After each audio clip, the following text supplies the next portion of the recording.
This is CS1101, Lecture 9.2. We're continuing our discussion of arrays. So we've already introduced arrays and talked about them a little bit at length.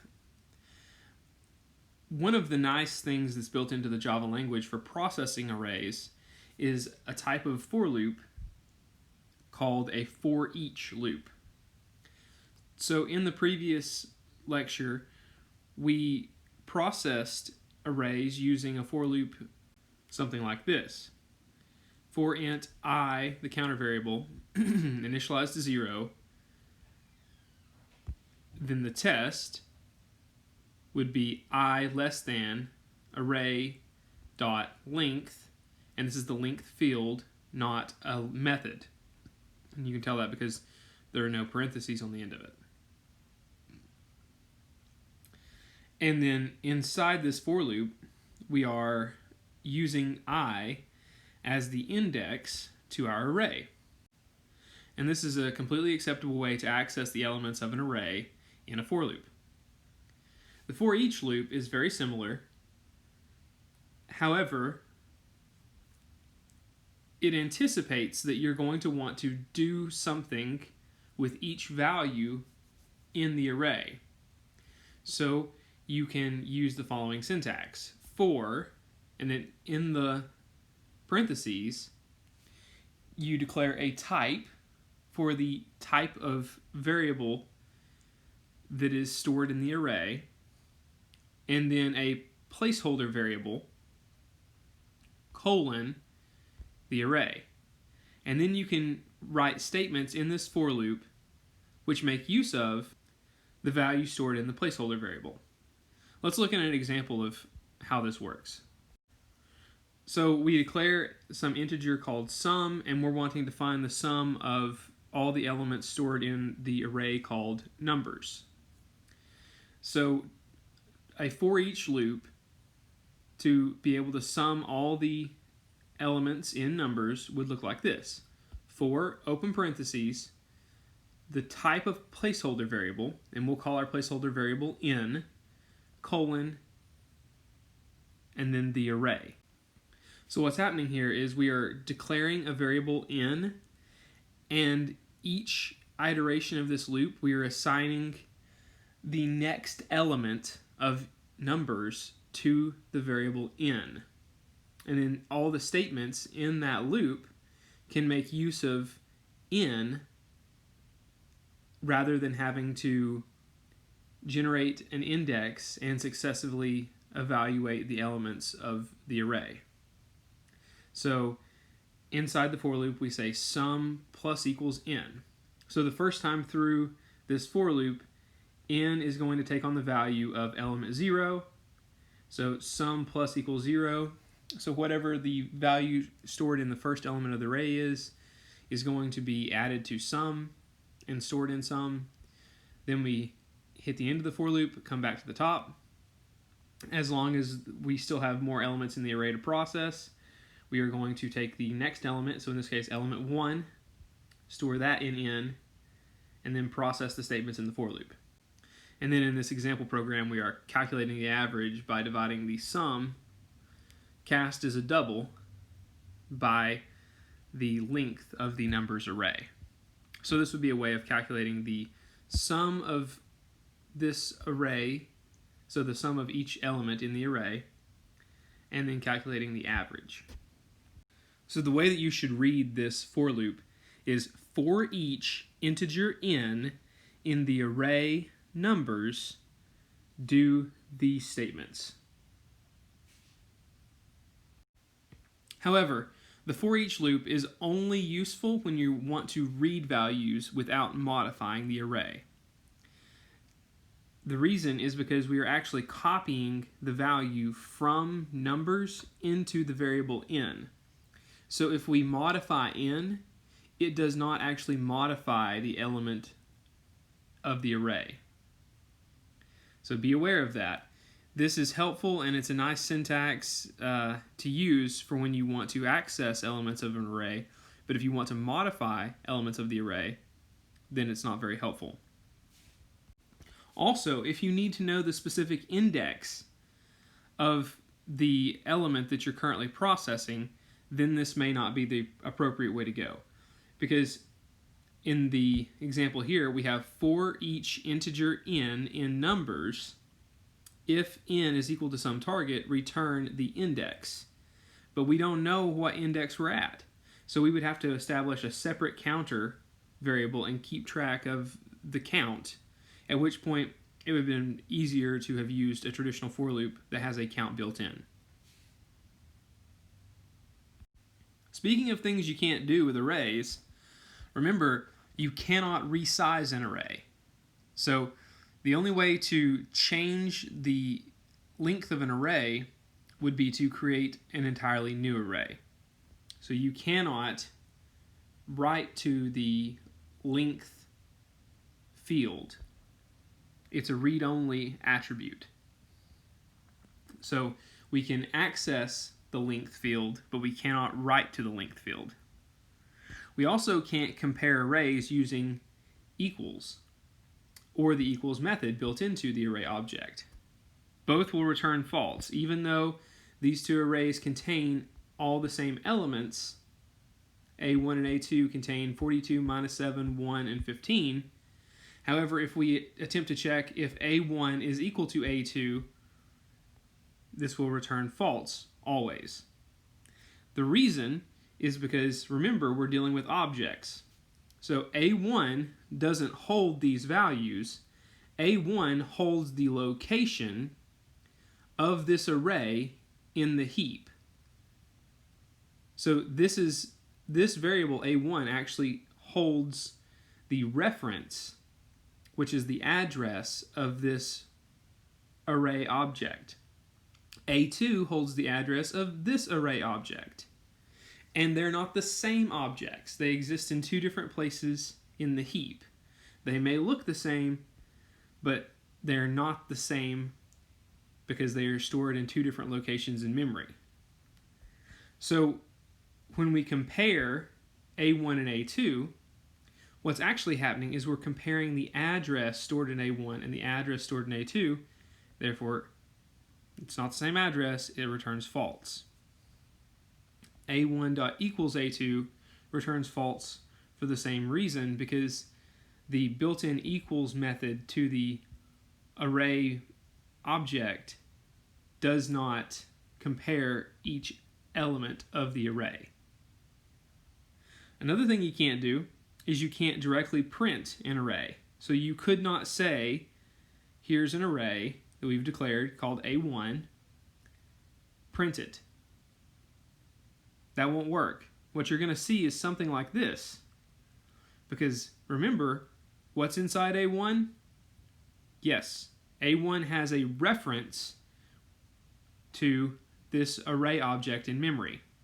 That's what's actually inside the variable A1. So if we print A1, we are going to print that reference to this object's location in memory. It won't print out the array, it'll print out the reference to the array's location in memory. But remember, we have printed individual elements of the arrays already. So we could put A1 open bracket and then tell it which element of the array we want to print. We just simply can't print the entire array in this particular fashion. We would have to declare a for loop or a for each loop, and then inside the statements of the for loop, print each element.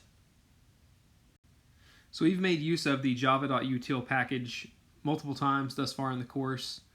Another usage we will have is the arrays class. So just like chars have a wrapper class called character, arrays also have a special helper class or wrapper class in Java. So we can use arrays dot toString and then the name of the array as the parameter to get a string which contains the contents of the array like this. So if our original array had 3 elements, element 0, 1, and 2, and the values in the elements were 10, 30, and 17, then calling arrays dot toString and passing the name of the array would result in the string open bracket 10 comma space 30 comma space 17 close bracket, and then we could easily print this string.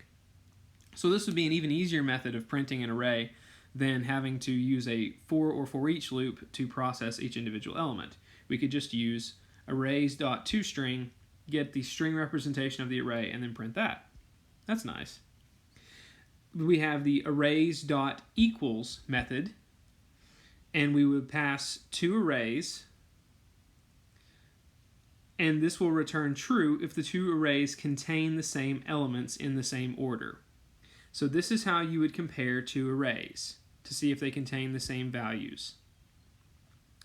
We can call arrays.fill and pass as parameters the name of the array and the value that we want to be filled in to the array. This will populate this array with this value. Every element in the array will take on this value. Then there's arrays.sort. Sort will arrange all the elements in the array into ascending order. So it rearranges all the elements of the array so that they go from smallest to largest. Then there's binary search. This returns the index of the given value in a sorted array. So we mentioned the arrays toString method in the previous slide. It accepts an array as a parameter and returns a string representation of all the elements in the array.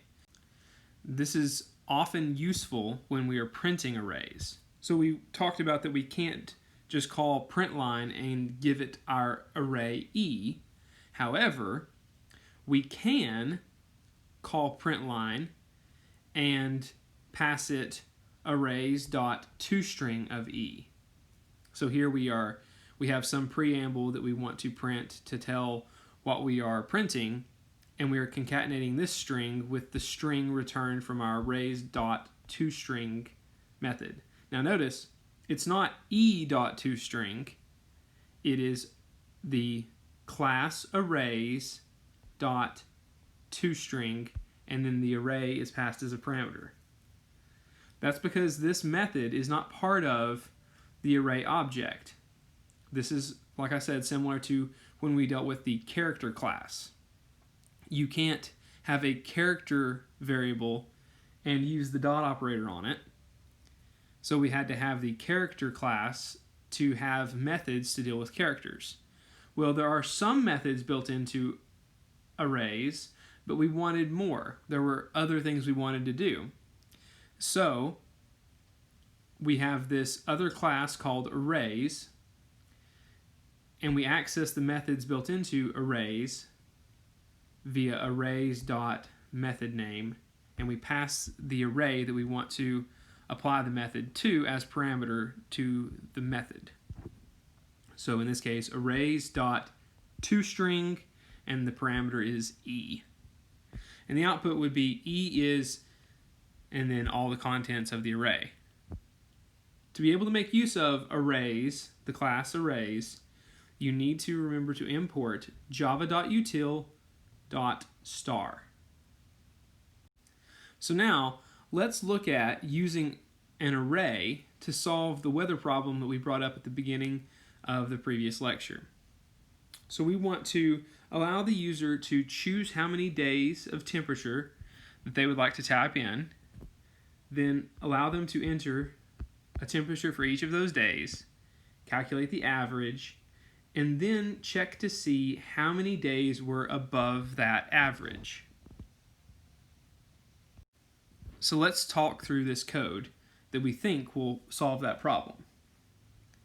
First of all, in order to make use of the arrays class, we need to import java.util.star. But this is also going to give us access to the scanner class. So we get kind of a 2-for-1 deal there. So we have our class declaration, the class header, and we have our main method header. Then we have our console declared and assigned a new scanner object that's looking at the input stream coming from the console. And we print out the prompt, how many temperatures, or how many days temperatures. And we get the next integer typed in by the user and store it in the variable days. Now, we need to create an array to store each of the values that are going to be typed in for the temperatures on each day. So what we'll do is declare an integer array variable called temperature and assign it a new integer array object which has the number of elements equal to days. So the user typed in some integer, and we are going to have our array be the same length as the number of days the user typed in. This makes sense, right? Because if the user says, I want to type in 7 days worth of temperatures, then we're going to need an array that is 7 elements long. So this makes perfect sense. We're going to initialize some variable called sum so that we can total the temperatures so that we can ultimately find the average. Then we are going to set about gathering the information from the user. So they said they wanted to have whatever the value stored in days was, number of temperatures. So we will have a for loop which goes from 0 to I less than days. So this is similar to doing starting at 1 to I less than or equal to days. Both of these are going to execute exactly the number of times stored in days. So if days contains the number 7, then this loop will execute 7 times, but I will take on the value 0 to 6. And we're incrementing by 1 at the end of each loop. So we will print out day space, and then we are adding a string and an integer. That's going to result in a string. So day, and then whatever I plus 1 is. So since I starts at 0, 0 plus 1 is 1. So day 1's high temp, that's the prompt. And we get the next int from the user. We add that to the current sum. We start back over after incrementing I. So now we're at 1 day 2's high temp. Get that and store it in sum. Notice each time that we are getting this next int, we're storing it in the temperature array element I. So the first one we stored in element 0. Now that I is equal to 1, we store it in element 1. And we're adding it always to sum to get the total. Then we get to the end of the array. Increment I is day 3. It is I equals 2, but it is now day 2 plus 1, so day 3's high temp. The user types that in. We store it into element 2, element 3, element 4, element 5, element 6, and we're done. Remember, we started at 0, and there's a total of 7, so we end at 6. So now, when I is incremented the last time from 6 to 7, we go back and test and say, is 7 less than days? Days contains the value 7. The answer is no. We exit the for loop. So at this point, we have populated this array with all the values that the user has typed in. And we have also summed all those values up so that we are ready to find the average. To compute the average, we will cast the sum to a double and divide by the number of days. Remember, days is the value that the user typed in to tell us how many days of temperature they wanted to type in. So sum was an integer, days was an integer, but now we're going to cast sum to a double, so the result of this division, double divided by integer, is double. We store it in average. Now we need to initialize a variable called count to 0 to count the total number of days where the temperature was greater than the average. So what we're going to do now is we're going to loop through each element in this array. So we could use a for each loop, but to keep it simple and to be consistent, we're going to just use a traditional for loop. We're going to loop through each element of the array and see which elements are greater than the average, and for each of those elements we're going to increment the count. So for int I equals 0, starting at 0, test I less than temperature.length. So rather than directly coding it, since we're getting this array length from the user, remember the user types in days and we use days to declare our array, so this array is dynamically declared based on what the user types in. So we have to use the length field, or we could use days, either way, as the test. And we're incrementing by 1. So this will loop through each element of the array. Inside this for loop, we say if element I of the temperature array is greater than the average we calculated, then we increment our count. Very simple. So we will loop through however many days that we have in our temperature array and total the number of days which are greater than the average. Then we will print average temp, and then we are using the printf method. So we have our placeholder in the string, which is the percent symbol, and then we have period 1. The period says, okay, I'm going to tell you how many significant digits, or what the precision is that I want you to display the double average with.